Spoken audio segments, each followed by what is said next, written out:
everybody, TW here. Okay, we're on the range, but I'm not alone. Got one other guy here, so I don't know how much I'm going to be able to do, but I wanted to share this with you. We got the Ruger out here in 358 Winchester, and I've got some of my cast bullets. These are 220 grain MP, and I got them loaded up in Lake City military reformed 308 brass, and it said that it was 1950, but I just chronographed it at just over 2,000, so that's nice. And I got it zeroed. I'm really liking this reticle.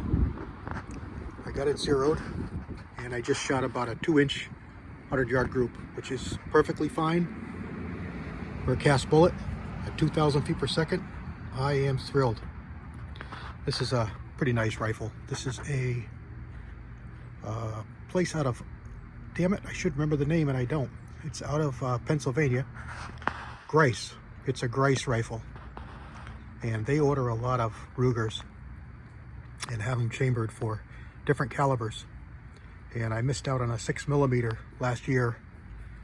And then I remembered that they made 358s, and I called them up and they had one left. And this is it. It's been a really good shooter for me. And we got this new Banshee MPVO 2-10 with a really nice reticle. Let's see if I can get you a picture of that reticle. I think I'm going through there, but I can't tell if it's focused for you. If I can zoom in a little bit, it's going to change lenses. So let me adjust it. Let's see what I can get here for you. This is so difficult. There we go. That's not too awful. I'm really liking that dot. That target to the left is 100, and the target to the right with the 5 spots is 50. And I just shot down there, zeroed at 50 and shot at 100. I'm just letting it cool here, and we'll see what we find out. All right, stand by.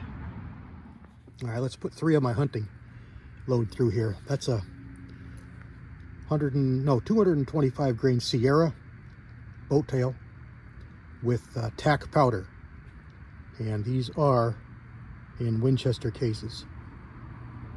The magazine holds 3.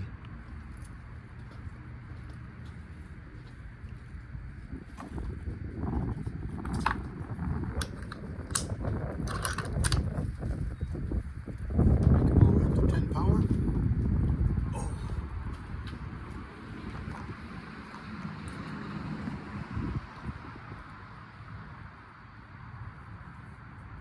We'll shoot on that same right-hand target out there at 100. And I'm going to use illumination because that black dot disappears on that black target. Yeah, we got another guy here. Well, let's see what we can do with 3 shots out there. There we go.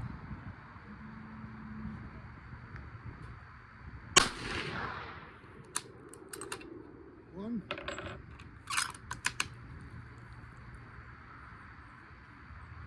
All right, it's not on the black. Let's hope it's not too far off, but we can't find it.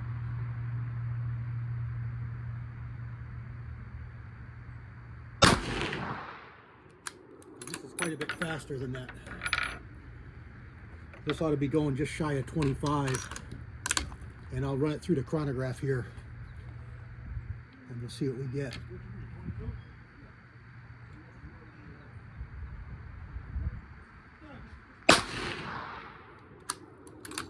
Nice trigger since I changed these springs. I watched a couple videos back. Let's see if I can see them. Oh, they're quite a bit high.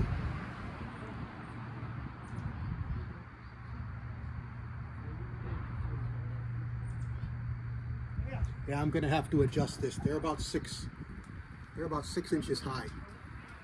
So So let me put you in speedy mode and I'll make some changes.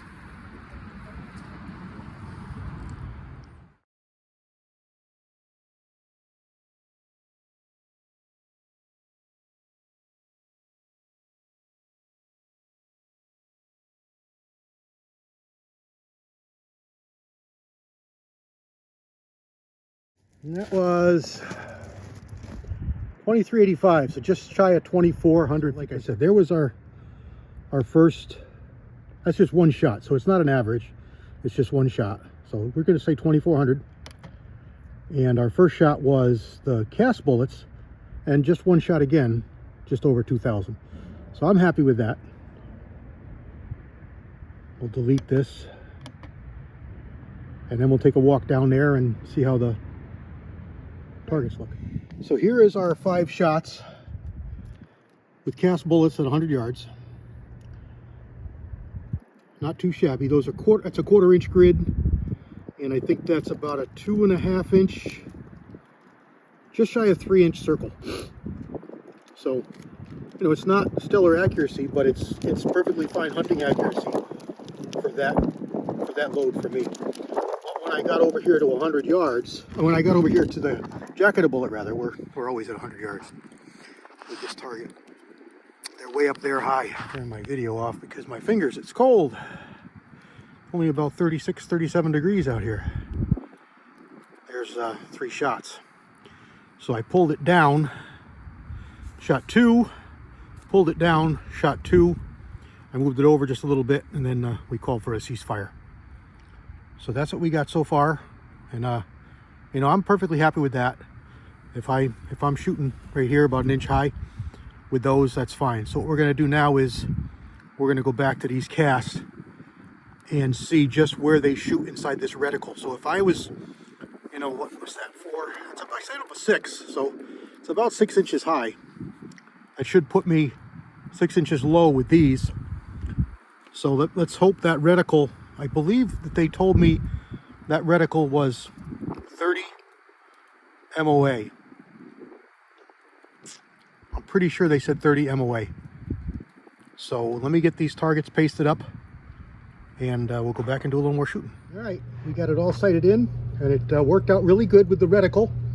The last thing I did was I just re-zeroed my turrets here, as you've seen me do the past couple of times. Just setting them back on 0. Simple as taking that Allen wrench out of the top, popping the cap off, turning it until it lines up with 0, and screwing it back down. Now, we looked at the turret, the reticle in here before. Let's do it again. And if I can't get you too dizzy, let's see if I can make this work. Sometimes it's easy, sometimes it ain't. And it ain't gonna be right. It's just the way it goes. Looking at scopes. So there's our reticle. Okay, we're up in the trees. But you can see that first flat. So we got the dot, and then you got the platform, we'll call it. That first top crossbar. That's my 0 for cast bullets. It's not perfect, but it's close enough. But there we go. I'll show you the target. It's kind of messy down there because I shot a whole bunch of different bullets. I've got 3 loads that I use with this gun. I've got a 220 grain spear in military cases, and it makes a difference because the 308 cases are thicker and heavier, so powder charge changes. So I've got 220 grain spear bullets that shoot really well. I really like that bullet.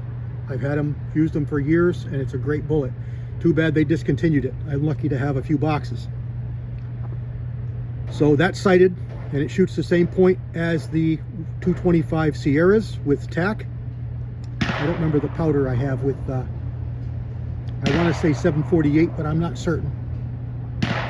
Could be 3031. Doesn't really matter, but it zeroes the same. So I got those 0 in the same, and then I fired the cast bullets, figured out the drop, and they are a little bit lower than that crosshair. Not quite to the next one though. So close enough for what I'm going to use it for. I'm never going to shoot it past 100, 125. And if I know I've got a longer shot, I'll just hold a little bit higher than I want my impact to be, but I'll still have the crosshair on the animal, which is always something you want to strive for. Once you have to aim above the animal, you're in no man's land. You really shouldn't be shooting. You should keep your crosshairs on the animal. If your trajectory is such that you have to be off him, you shouldn't be shooting at him with that setup. That's my own rules for my own self. Okay, let's get down there at the next ceasefire and check those targets and close this video out. This is a really nice looking rifle. One of my favorites, and I had it monogrammed. The CW on there. Once it changes when I zoom in there, it changes lenses and it fudges things all up. So CW. I would have done CW long shot, and I think it would have put it out here, which would have been better. But with just CW, they stuck it back there. One day I'll have another stock made, and I'll put CW long shot, and I bet it'll come out here, which would be more desirable. The only thing I don't like about these Boyd stocks with the Ruger American is it changes the position of the trigger, and it looks kind of funny. I like the trigger to be right in the backmost area of the trigger guard. And this is a metal trigger guard. They come with plastic. So order a metal one if you're going to do this for the Boyds. Cost you a little more, but it's a lot nicer. Plus your screws are through it, so you want to have it in metal. Anyway, this is what you get. The trigger moves farther forward in the trigger guard. Makes no difference whatsoever. It's just aesthetics. I just don't care for it as much. But I really like this stock a lot. I didn't have to do a thing to it. It has nice proportions. It feels good. And the end lidding was such it dropped right in. It's not a perfect fit. Like you see there next to the safety, there's a little bit of an extra sized gap there. It's not obnoxious. And you can see it up there. It's a little bit, let me zoom in a little bit, see if it doesn't screw everything up. And it does, but we were able to focus. See the extra sized gap there? That's imperfect, but it's okay. I can live with it. It's not awful. And out there, it's, out there on the barrel, it doesn't really matter. It could be, it could be twice that size. It wouldn't make any difference. But in here, in the action, you want it to be tighter, cleaner. And it's a little bit, I'm being picky. I'm just being picky. See the extra size gap there? But I like it. I like it a lot, and I would buy it again. And I don't remember what this is called. What this stock is called. I'm sorry, I should remember, but I don't. I bought a couple different ones to see what I liked. And this one here has the rollover cheek piece and the tapered fore end. But what I liked was this area right here, because all too often they're very thick through there, and I don't like that feel. I like to be able to get my hand in here and have room for my trigger, my finger. So this stock, this scope is a winner. I like it a lot. It's a nice clean looking scope. Both of my other 35s, my big 35s, have 2 to 10s on them. 2.5 to 10s. So this scope, although it's much smaller, it fits right in with those. It fits right in with the trajectory of this cartridge. I could reach out 300 yards, no problem. And with 10 power, I can do that. So I'm happy. This reticle may not be the best for longer range, but it's not awful with those hash marks. It gives me points of impact that I can have repeatable without dialing on the turrets, which for my kind of hunting, inside a couple hundred yards, I don't like to play with the turrets. Set them and leave them. That's why I like locking turrets on my target style scopes. If I was shooting longer ranges or out west somewhere where I had a need for that, I was shooting PRS, I was shooting 1,000 yards, my opinion may change, but I haven't experienced that. So I'm speaking from my experience, which is hunting within, let's say 250 yards for animals on the East Coast. And there we go. All right, I've said it 3 times, but this time we're going to sign out. We'll wait for the target change and go check out everything. God bless everybody. Let's look at our targets. Okay, we're back out here at 50. I'm sorry, at 100. We are at 100. 50's back there, halfway between us and the target line. So here was I was hunting for crosshairs. So this was the second crosshair down was too high, and the first crosshair down was a little bit lower. So like I say, I'm right between them. So this is going to fall about here. The fact that it's to the left, I did adjust out. It was shooting to the left. So if I use 2 clicks down, I'll be 1.5 inches high, and 1 click down, not click, 1 bar, one strata bar in the reticle. It'll hit down here. Over here, I went back to my jacketed load and it hit way over here. So I adjusted it to the right, and then I fired 1 more of the Sierra 225s and 2 of the Spear 220s and 1 of the cast bullet, all using the dot. So using the center dot pin. Remember up here I used the second strata bar and the first strata bar.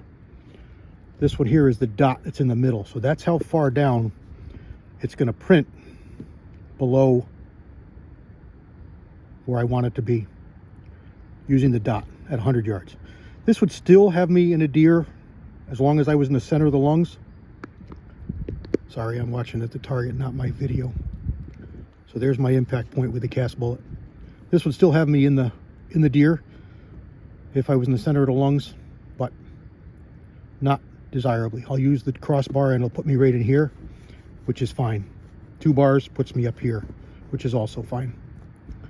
This was, like I say, before I adjusted the group back to the right. There we go. So I'm happy with that. Again, 2 different loads, 3 different loads. I'm happy with that. That's going to work fine for what this rifle needs to be for me. I am happy with that. God bless everybody. CW out.